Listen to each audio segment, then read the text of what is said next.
Welcome back to the Dershow. Before we get to the subject matter of today, which is the constitutionality of the Biden executive order canceling certain student loans, I want to comment briefly on the life and death of Mikhail Gorbachev, who died today in his early 90s. I got to know him and met him on several occasions. Two of them stand out. I was invited to speak at the Kremlin in 19, must have been 89 or 90, I don't remember exactly, just at the end of the former Soviet Union as the Berlin Wall was beginning to crumble, and Gorbachev's hold on the Communist Party and on Russia was weakening. But he was there at the event. It was a big event involving lots of people from around the world. And I was one of the speakers, and they sat me at a table right near Gorbachev's table, and I saw him, and I took the opportunity and went over to him. I said, Mr. Gorbachev, tomorrow is Rosh Hashanah, the beginning of the Jewish New Year, and I'm in Moscow, and I'm going to be going to the Choral Synagogue in Moscow, the only really large, in those days, state-sponsored synagogue to welcome the new year. And as you know, there's been a flurry of anti-Semitism around the Soviet Union, particularly from an organization called Pamyat.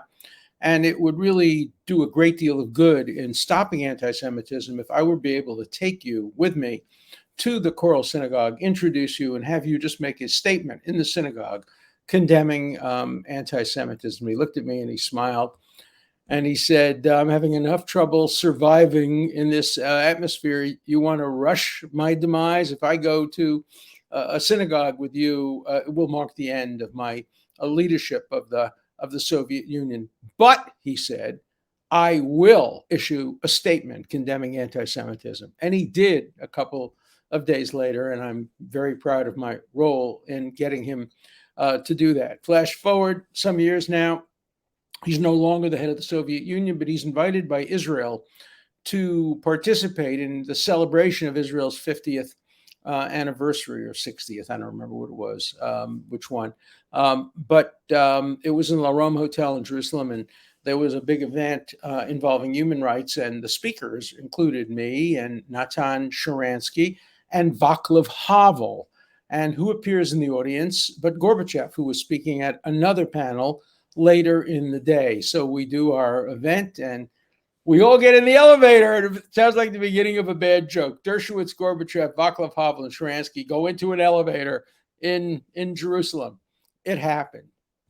And he turned to me. He has a very good sense of humor, and he says, yeah, you're the big shot who claims that you got Sharansky and Václav Havel out of prison. I had been their lawyers in both of those cases. And Václav Havel said, but he did. He got us out of prison. He's a great lawyer. And Gorbachev said, he may be a great lawyer, but he didn't get you out of prison. I got you out of prison.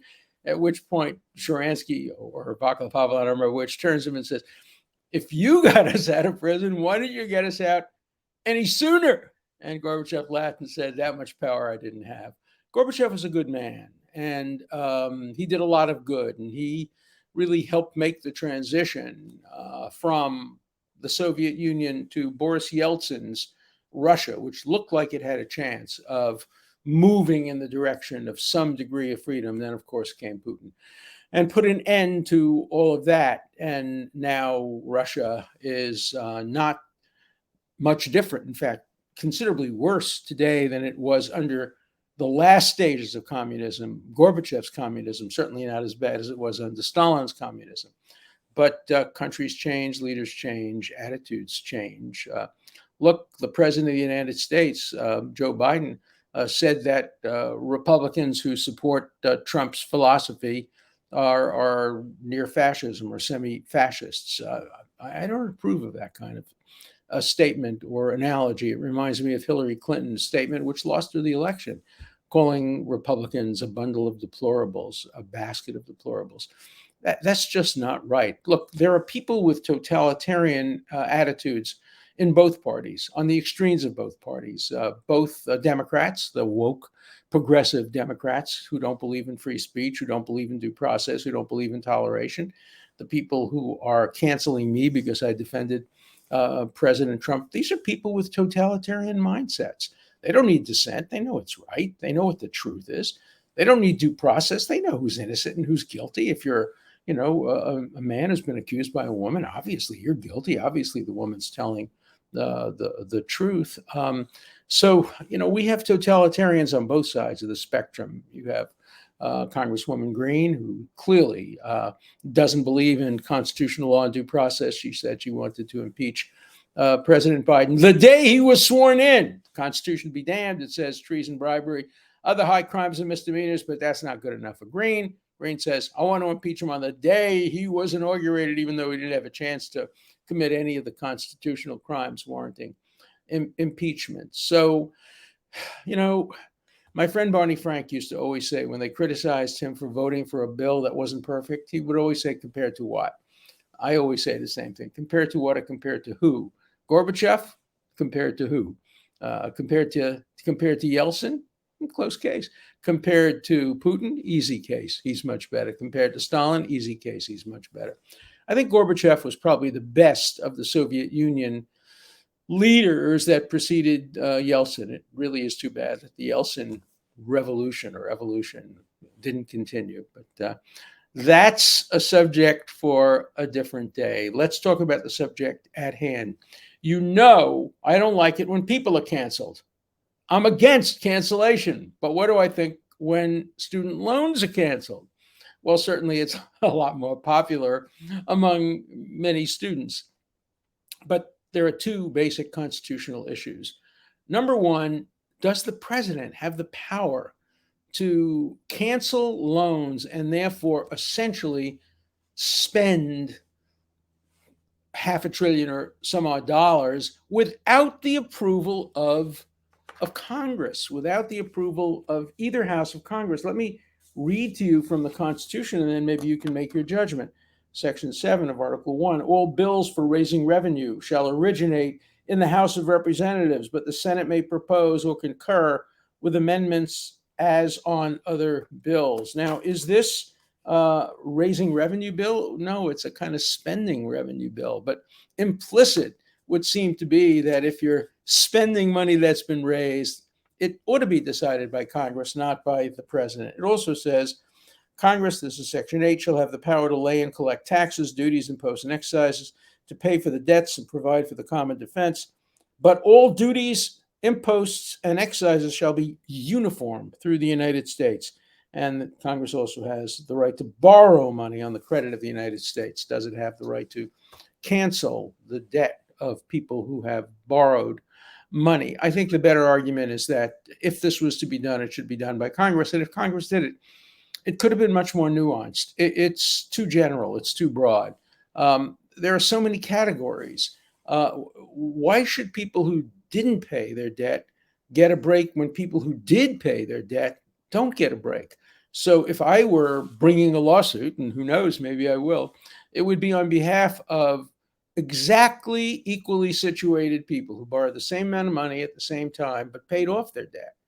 And the lawsuit would be to get Congress or the president to give them the equivalent of the amount of money that they're giving to the people who didn't pay their debts, either in tax benefits or direct grants. But I don't see how the Equal Protection Clause of the Constitution, certainly the way it was defined in Bush versus Gore, not to apply only to race, I don't see how that's satisfied when you have people who are exactly equally situated, except some of them paid off their loans, some of them didn't.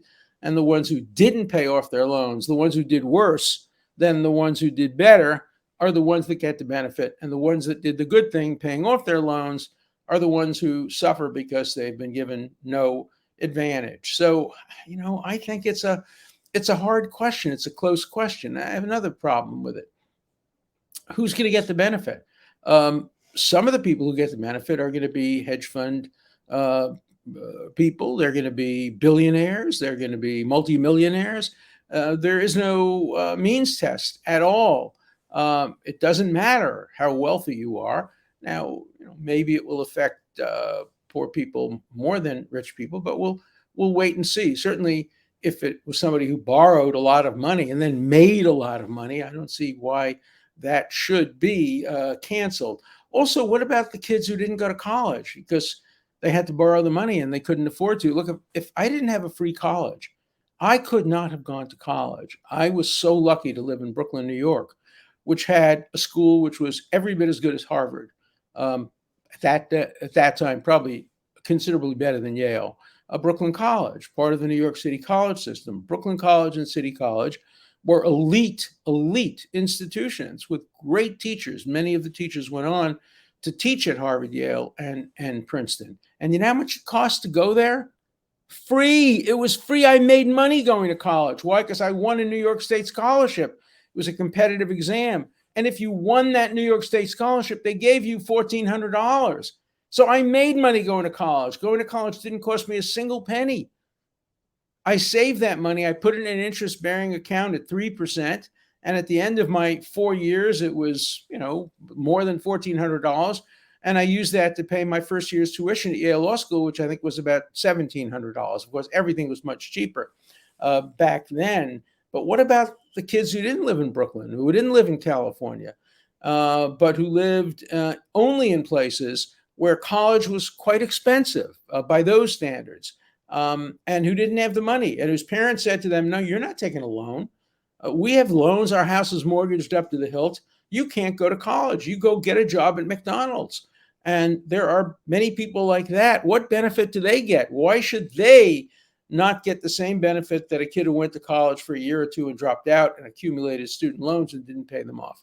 So equitable considerations are not particularly favorable to this executive action.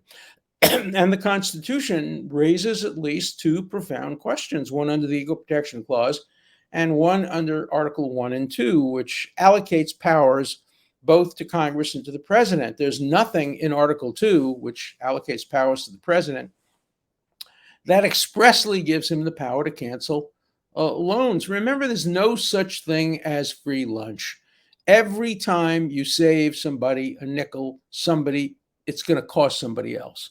In this case, it's just generally the taxpayers. So you're going to get poor taxpayers paying for wealthy kids having their debts canceled because they were too lazy or too whatever to not pay them off in a timely fashion.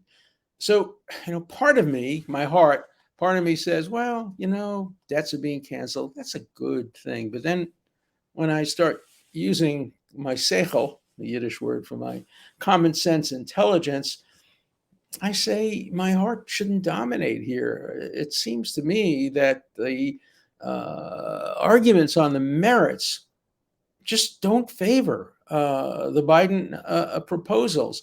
They probably do favor some proposal, but it should have been a proposal enacted after extensive legislative hearings in which you had, university officials and economic experts coming in and testifying, in which you might have had some kids coming in and testifying who borrowed money, some people who couldn't pay it back, some people who could pay it back, and then let Congress make the decision. Congress is elected to make these kinds of decisions.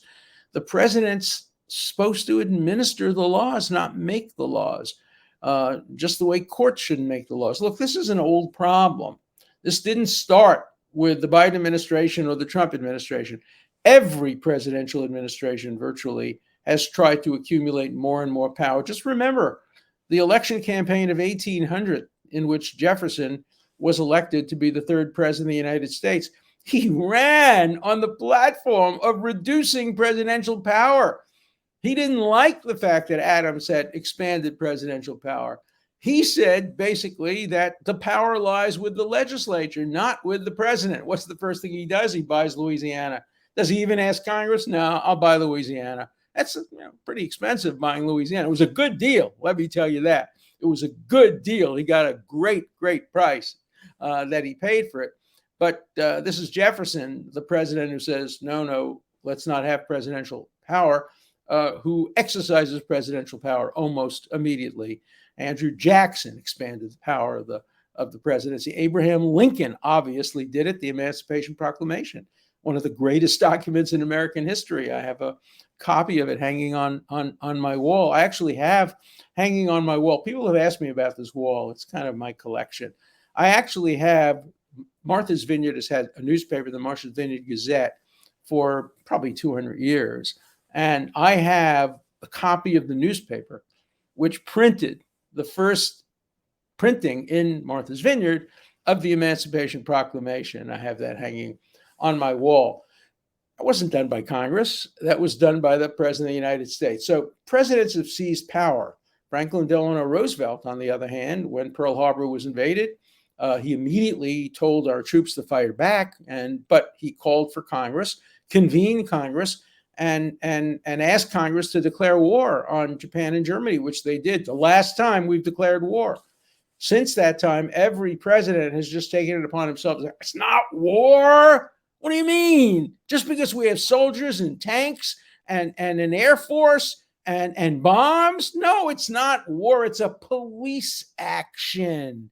And the Constitution doesn't say you need to have congressional approval for a police action. So we'll go to Korea, we'll go to Vietnam, we'll go to Iran. Who knows? Maybe we'll go to Iraq, I meant, but who knows? Maybe we'll go to Iran. That was a purely Freudian slip. Related to that, President Biden is about to sign an executive act restoring us to the deal with Iran. Now, what's the deal with Iran? The deal with Iran is a multinational agreement involving the payment of money, involving the exactation of promises. It's a treaty. It looks like a treaty. It smells like a treaty. It walks like a treaty. It quacks like a treaty. And what does the Constitution say about treaties? They have to be confirmed by 2/3 of the Senate, but 2/3 of the Senate will not approve re-entering the deal with Iran. So the president has said, looks like it, smells like it, but it's not.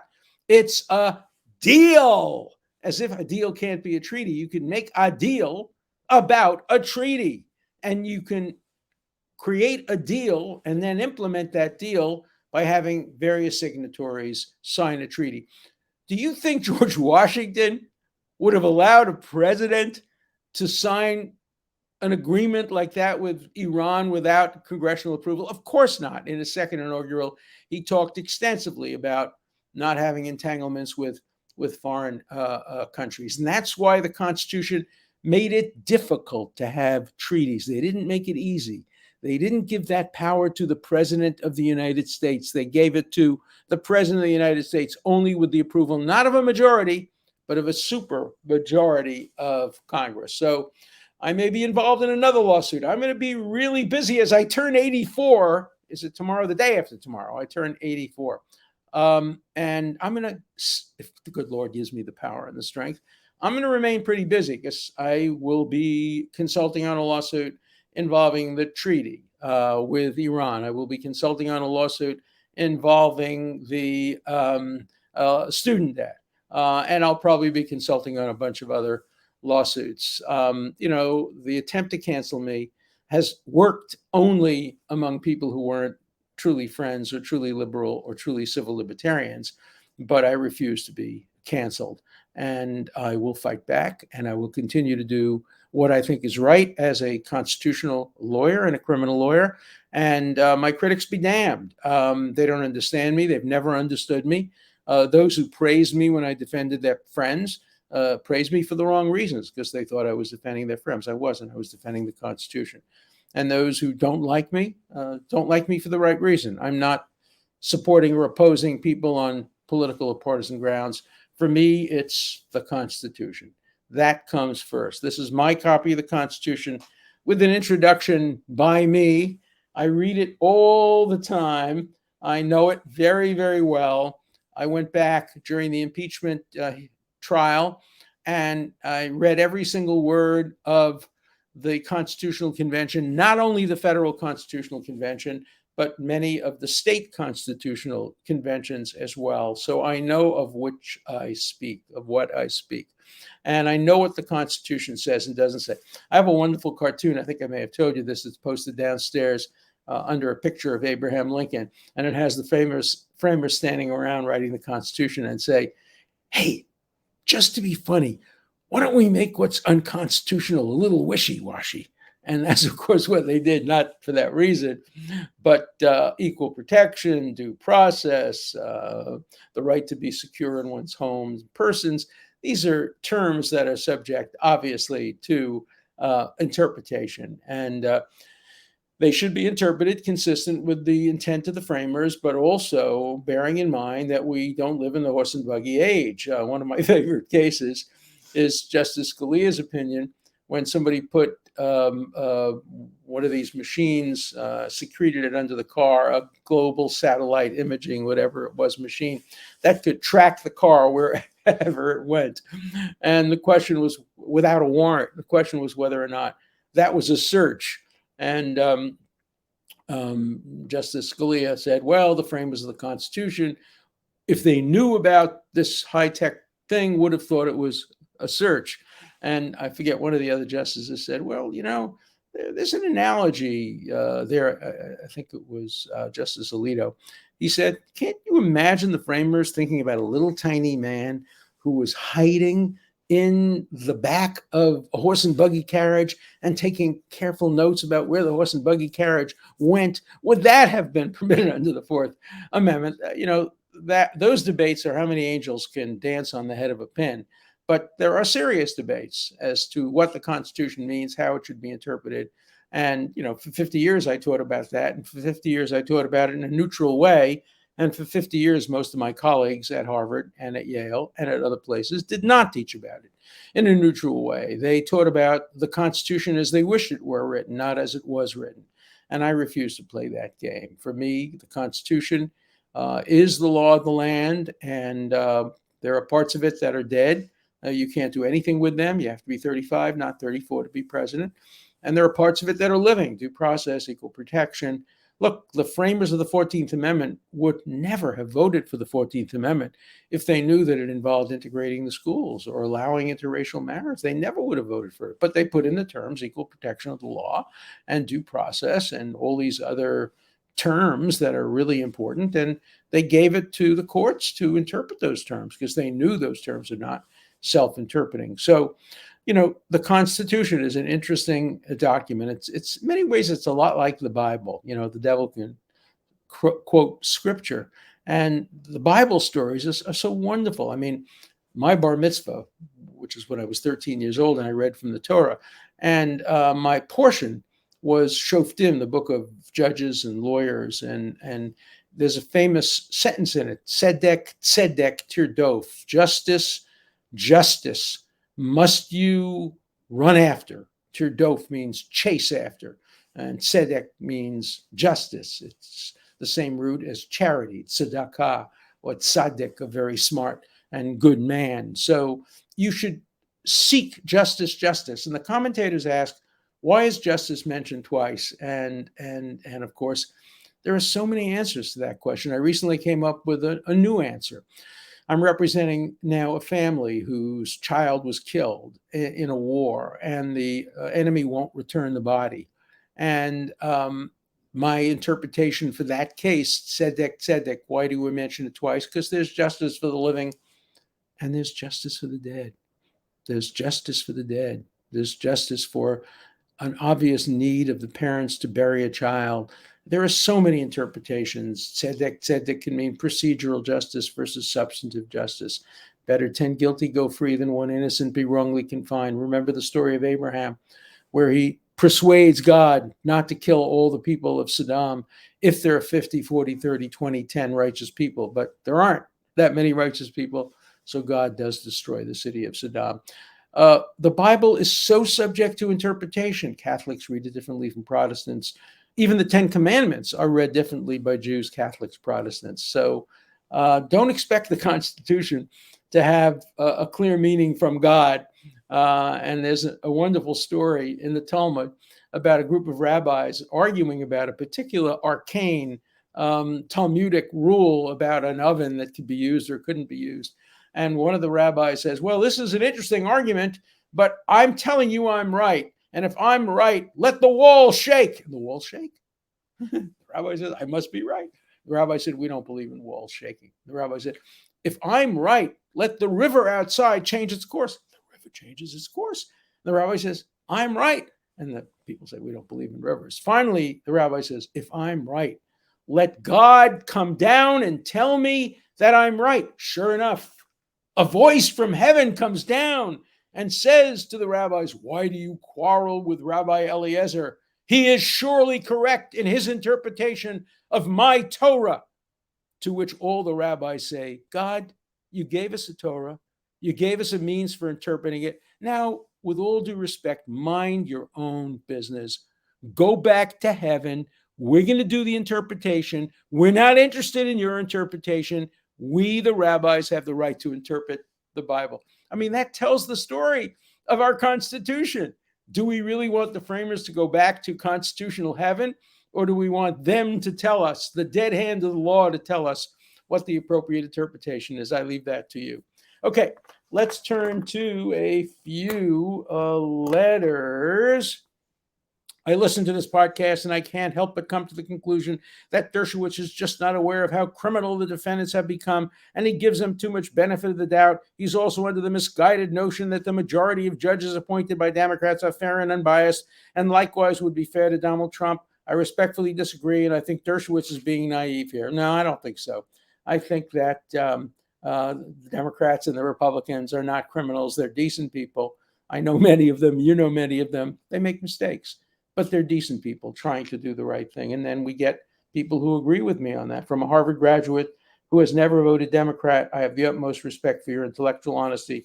Thank you for your analysis. And then, Alan, I like your analysis, as I often find they're balanced, objective, clear, concise, detailed explanations. One can follow your logical path and your conclusions.